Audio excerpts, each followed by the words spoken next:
সুস্বাগতম আমার সুপ্রিয় বন্ধুরা। আজকে দীপঙ্করদার কাছে এসছে, আপনাদেরকে দেখাতে চলেছি Nakamichi made in Japan model number AV1। এটা একটি 5.1 ট্রানজিস্টার উইথ এসটিকে দিয়ে তৈরি সেট। কেন এসছে, কি ফল্ট নিয়ে আপনাদের সামনে আলোচনা করব। এসছে হচ্ছে ফ্রন্টের লেফট চ্যানেল সাউন্ড আছে, কিন্তু একদম নয়েজি সাউন্ডে ভর্তি। প্রায় 30 ডেসিবেল অবধি background noise all continuously all time create করে যাচ্ছে। বাকি সব কটা চ্যানেল কিন্তু ঠিক আছে আপাত দৃষ্টিতে। তো সেটটা সম্পর্কে একটু বলা ভালো। সেটটা ভালো সেট, কিন্তু অনেক পুরনো মডেল। এইবারে এর মেন কাহিনী নিয়ে আসছি। সার্কিট ভেতরে কি কি আছে, কিভাবে কাজ করছে, আর ফল্টটাই বা আপনারা কি করে ফল্টে কি করে আপনারা পৌঁছবেন। ঠিক আছে বন্ধুরা? তো বন্ধুরা, এই হলো পুরো ভেতরটা। দেখুন, পেট কেটে ফেলেছে দেবমাতা। খেলার মাঠ হচ্ছে এই, প্লেয়াররা সব বসে গেছে। Baby transformer, output main transformer. Baby transformer কিসের জন্য কাজ, বহু ভিডিওতে বলেছি, অন্তত 600 বেশি ভিডিওতে বলেছি। আর মেন ট্রান্সফরমার হচ্ছে, এখানে বলছি, এই যে তারগুলো দেখছেন, এটা হচ্ছে ইনপুট সিলেক্টর। যেহেতু জাপানের সেট, এটা ইউনিভার্সাল করা হয়েছে 120, তারপরে 230, 240, তিনটে ধাপ এখানে আছে। 120 মানে 110 ধরো। আর আউটপুটে এখানে আছে 45 একটা আছে, 24 একটা আছে, আর একটা 16 আছে। ট্রান্সফর্মারটা দেখতেই পাচ্ছেন, মিনিমাম 10 অ্যাম্পিয়ারের হবে। এই যে এত বড় হিটসিঙ্ক আছে, এইখানে কি আছে, ট্রানজিস্টারাইজড 3টে চ্যানেল আছে। অর্থাৎ কিনা মেন 2টো চ্যানেল আছে, ফ্রন্টের লেফট রাইট, আর সেটা নিচে আছে। আর এই জায়গাটায় আছে, এই যে ট্রানজিস্টার দেখতে পাচ্ছেন লেগগুলো, এই একটা ট্রানজিস্টার, একটা ট্রানজিস্টার, এটা একটা মোনো চ্যানেল ফর সেন্টার। আর এইখানে ওই যে 24 বললাম, সেটা ডিসি হয়ে এখানে আসছে। এখানে একটা এসটিকে আছে 41 সিরিজের, 41XX, সেটা কিনা সারাউন্ডে আছে। এইখানে পাওয়ার সাপ্লাই নিয়ে এসে অনেক রেজিস্ট্যান্স দিয়ে, ঠিক দেখানো যাবে কিনা আমি জানি না, প্রচুর তার ওপর দিয়ে ওভারহেড হয়ে গেছে। এইখানে প্রচুর রেজিস্ট্যান্স আছে, হাই লো ওহমসের হাই ওয়াট, 2 ওয়াট, 1 ওয়াট, প্রচুর রেজিস্ট্যান্স আছে। যেগুলো কিনা ওই স্টেপ ডাউন স্টেপ আপের এইখানে স্টেপ আপ, সরি বলছি, ভোল্টেজ রেগুলেটরের ক্ষেত্রে ব্যবহার করা হয়েছে। তখনকার দিনে এই যে সিরিজ করেছে কিছু কিছু রেজিস্ট্যান্স। তো এইখানে একটা রেজিস্ট্যান্স এমন লুজ হয়ে আছে, যেমন ধরুন এইটা, এই যে বেরিয়ে আসছে, দেখানো যাচ্ছে কিনা সন্দেহ। মেন কথা হচ্ছে, এই সেটটা করতে গেলে আপনাকে যে নিচে তো খোলাই যায় না, নিচ পোর্শনটা যদি খোলা যেত, কোনো নিচে পুরো সিল্ড একটাই ক্যাবিনেট।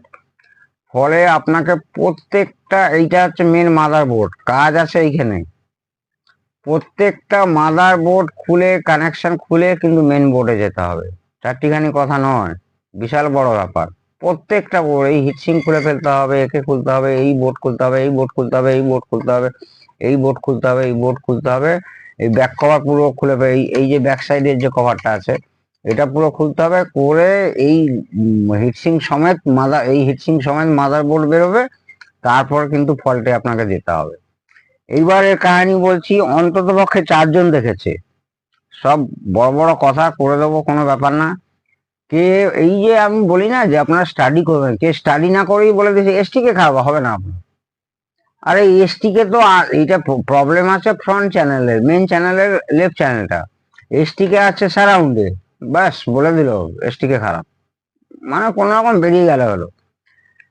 কেউ আবার বলেছে আপনার বোর্ড এত পুরনো হয়েছে, বোর্ডই খারাপ হয়ে গেছে, ফেলে দিন।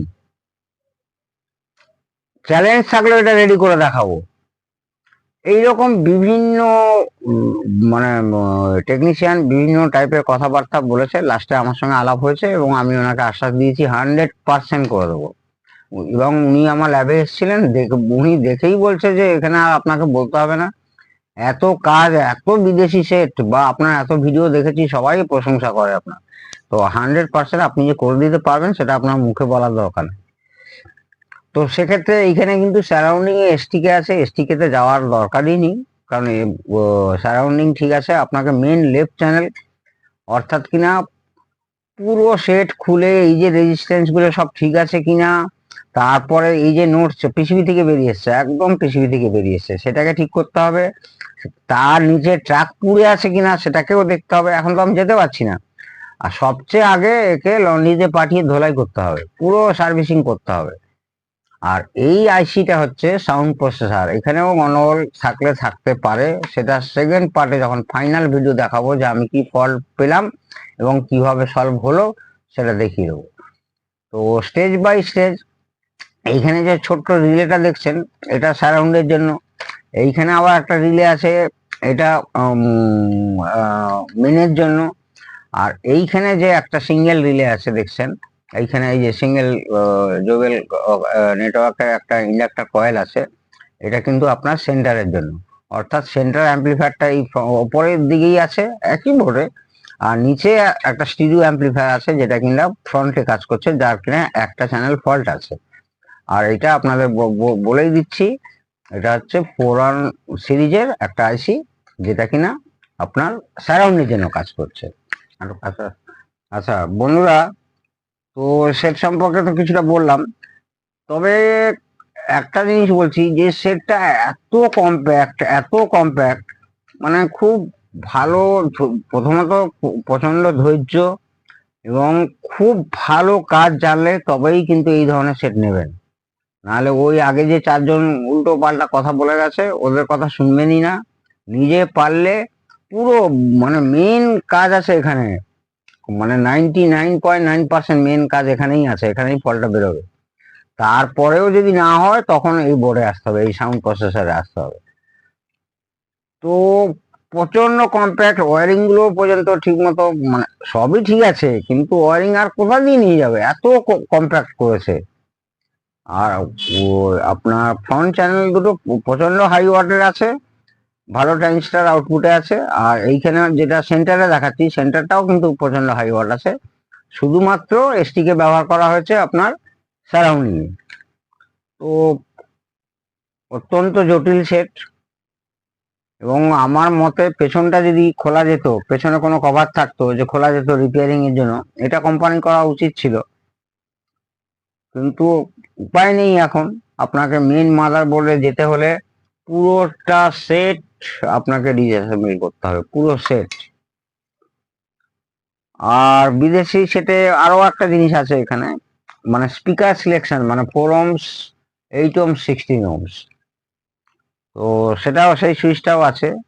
এগুলো বিদেশে, এইগুলো আমাদের অ্যাম্পলিফায়ারতেও এবার থেকে করা আরম্ভ করব। অবশ্য আমাদের অ্যাম্পলিফায়ারের সঙ্গে তো আমরা নিজেরাই এনক্লোজার দিয়ে দিই, সেখান থেকে হয়তো দরকার হয় না। অনেকের বাড়িতে অনেক রকম স্পিকার পড়ে আছে। আর এই স্পিকার ওমসের সম্পর্কে আমরা বলছি, স্পিকার ওমস আপনারা মিটার দিয়ে মেপে যেটা দেখেন যে 8 ohms বা 4 ohms বা 6 ohms, 16 ohms, এইটা অনেকে যে ফিক্সড রেজিস্ট্যান্স ভেবে রাখেন যে এটাই যে ফিক্সড হবে তা নয়। মানে ধরুন একটা 8 ohms-এর স্পিকার, 8 ohms-এর স্পিকারই সাধারণত মানে কমন বেস্ট হয় 4 ohms-এর থেকেও। 4 ohms-এ আওয়াজ বেশি বাড়বে, কিন্তু অ্যাম্পলিফায়ারের চাপ অনেক বেশি বেড়ে যায়। 2 ohms-এরও আছে, 2 ohms ক্লাস ডি বা 4 ohms ক্লাস ডিতে ব্যবহার করবেন, ক্লাস এ বিতে সাধারণত 8 ohms-ই ব্যবহার করার চেষ্টা করবেন। সুতরাং আমরা রেজিস্ট্যান্সটা যেটা ভয়েস কয়েলের পাই সেটা কিন্তু লোডের ওপরে ডিপেন্ড করবে, এবং লোডের ওপরে কিন্তু ওর ক্যারেক্টার ও চেঞ্জ করে। ওটা কোনো রেজিস্ট্যান্স ভেবে ওই মাপে চলবেন না, কারণ ওর ওই লোড অনুযায়ী রেজিস্ট্যান্সের ভ্যালুও কিন্তু চেঞ্জ হয়। ওইটাকে বলবেন ইম্পিডেন্স। সেই জন্যই ইম্পিডেন্স ম্যাচিং করার জন্য আমরা লাস্টে জোবেল নেটওয়ার্ক প্লাস 0.1 104 ক্যাপাসিটার এবং 100 ohms রেজিস্ট্যান্স দিয়ে সিরিজ করে গ্রাউন্ড করি, সেটার জন্যই কিন্তু স্পিকার ইম্পিডেন্স যাতে অটো ম্যাচিং হয়, সেটাই কিন্তু একমাত্র কারণ। যাক গিয়ে, সেটা একটা বড় সাবজেক্ট, একদিন আসবো ম্যাথমেটিক্যালি ওইটা আপনাদেরকে বোঝাবার চেষ্টা করব যে স্পিকারের সঙ্গে জোবেল নেটওয়ার্কের সম্পর্ক কি, আর স্পিকার কত ওহমস কি করে সিলেক্ট করবেন, যে আপনার একটা অ্যাম্পলিফায়ার আছে সেটা কত ওহমস কত ওয়াটের স্পিকার আপনি সিলেক্ট করবেন, সেটা নিয়ে একটা ভালো ভিডিও করব। তো আগামী দিনে এটাকে, এখন আপাতত এটাকে পুরো পরিষ্কার টরিষ্কার করে লন্ড্রিতে পাঠিয়ে পুরো খুলি, নিচটা খুলে তারপর কি ফল্ট পেলাম, কিভাবে রেডি করলাম, নিশ্চয়ই আপনাদের কাছে আসবো, তুলে ধরবো। আপনারা প্রত্যেকে ভালো থাকুন, সুস্থ থাকুন। জয় হিন্দ, জয় ভারত।